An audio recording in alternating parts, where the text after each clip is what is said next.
lisan menakar kesempurnaan iman dan Islam saudaraku. Baiknya keberislaman seseorang bisa dilihat dan diketahui di antaranya dari ucapannya. Suatu waktu Rasulullah Shallallahu Alaihi Wasallam pernah ditanya, keislamanan bagaimana yang utama? Beliau menjawab, siapa yang perkataan dan perbuatannya menjadikan orang Islam selamat, tidak terganggu. Hadis riwayat Bukhari dan Muslim. Betapa pentingnya menjaga lisan. Ia diumpamakan bagaikan dari beragam amal perbuatan seseorang. Rasulullah Shallallahu Alaihi Wasallam bersabda, setiap kali manusia memasuki pagi hari maka seluruh anggota tubuh merendahkan lisan dan berkata kepadanya, takutlah kepada Allah dalam bersama kami, karena kami tergantung kepadamu. Jika kamu baik kami ikut baik, dan jika kamu menyimpang kami jadi menyimpang juga. Hadis riwayat Tirmizi. Dalam hadits lain Rasulullah Shallallahu Alaihi Wasallam menegaskan di antara kesempurnaan iman dan Islam seseorang adalah menjaga lisan dari perkataan keji dan mungkar. Sabdanya berbunyi, di antara sifat orang mukmin adalah ia menjaga lisannya dari membahas aib seseorang dan perkataan kotor. Hadis riwayat Tirmizi. Rasulullah juga bersabda, siapa yang beriman kepada Allah dan hari akhir, hendaknya ia berkata baik atau berdiam. Hadis riwayat Bukhari dan Muslim. Rasulullah Shallallahu Alaihi Wasallam bersabda, tidaklah lurus keimanan seorang hamba sehingga lurus hatinya dan tidaklah lurus hatinya sehingga lurus lisannya. Hadis riwayat Ahmad dan Al-Baihaqi. Menjaga lisan bisa dilakukan dengan menahan ucapan dari yang tidak bermanfaat, dan memperhitungkan apakah ucapannya nanti akan membawa kepada keberuntungan di dunia maupun di akhirat. Jika tidak membawa keberuntungan maka hendaknya dikekang dan ditahan.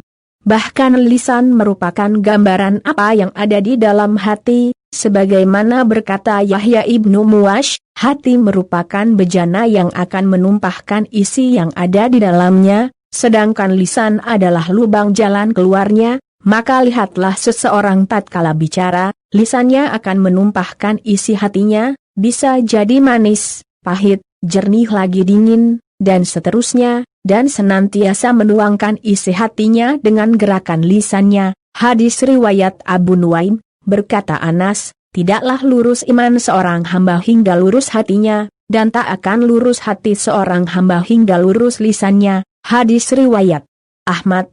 Rasulullah Shallallahu Alaihi Wasallam ditanya tentang perbuatan yang paling banyak mengantarkan ke dalam neraka maka menjawab, lisan dan farji. Hadis riwayat Tirmizi. Muaz pernah bertanya kepada Rasul tentang amalan yang memasukkan ke dalam surga dan menjauhkan dari neraka maka beliau bersabda, jaga darimu lisan ini. Kemudian Muaz bertanya kembali, apakah kita akan bertanggung jawab dari lisan ini?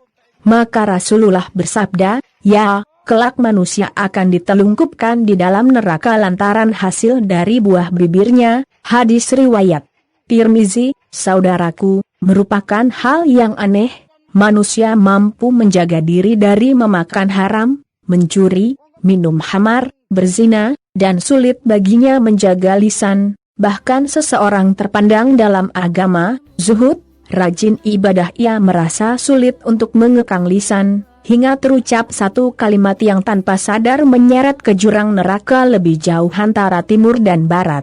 Sebagai contoh apa yang diriwayatkan Imam Muslim dalam sahihnya, dari hadis Jundub ibnu Abdillah, berkata Rasulullah Shallallahu Alaihi Wasallam, berkata seseorang, demi Allah si fulan tidaklah dimaafkan Allah.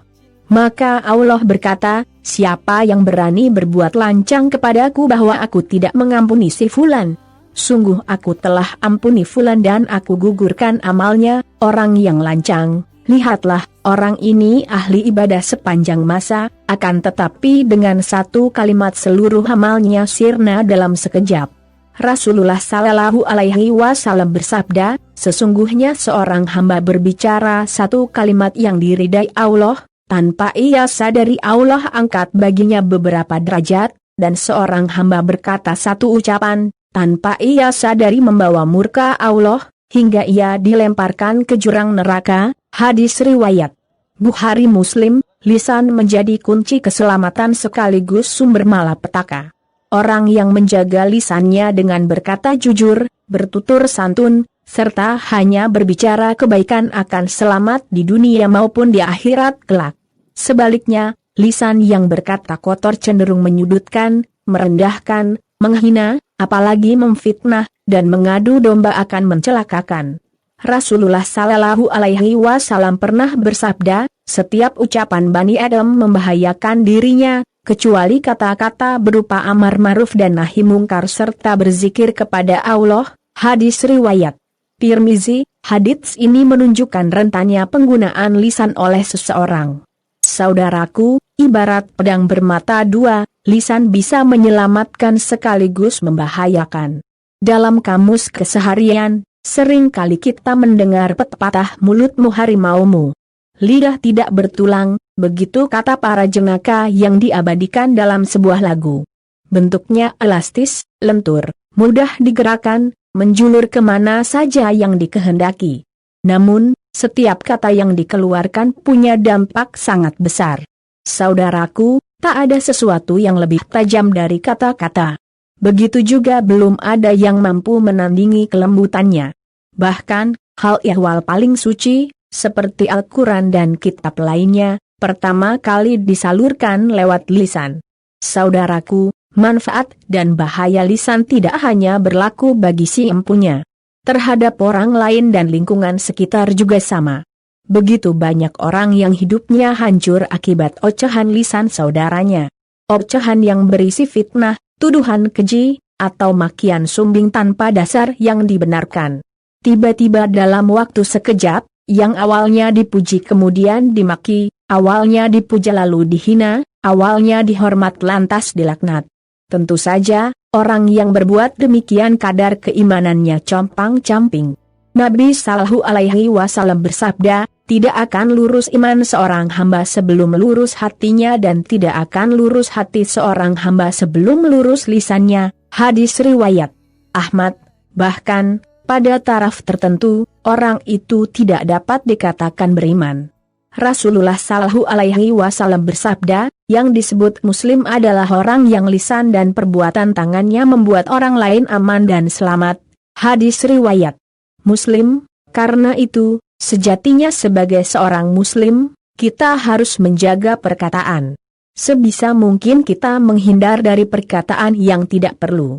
Kebiasaan menggosip, melebih-lebihkan pembicaraan, dan membumbui berita dari katanya ke katanya. Lebih tegas lagi, Rasulullah Shallallahu Alaihi Wasallam bersabda, bukanlah seorang mukmin orang yang kata-katanya kotor, kasar, menusuk, dan melaknat. Jika yang dilaknat adalah perbuatan dosa, biarlah Tuhan yang melakukannya. Sebab, sebagai seorang hamba, belum tentu kita lebih suci daripada orang yang kita maki, lebih mulia daripada yang kita hina. Akhirnya, akan lebih bermakna kalau kita renungi perkataan Malik bin Anas dalam menyikapi perbuatan dosa orang lain. Ia berkata, jangan memandang dosa-dosa orang seolah kamu adalah Tuhan, perhatikanlah dosa-dosamu sebagai seorang hamba. Kasihanilah mereka yang terkena musibah, cobaan, dan bersyukurlah kamu yang selamat. Semoga Allah Azza wa Jalla mengaruniakan hidayahnya kepada kita, sehingga kita tetap istiqamah senantiasa menjaga lisan kita tidak berucap kecuali yang bermanfaat untuk meraih ridhanya. Amin ya Rabb. Wallahu a'lam bishawab.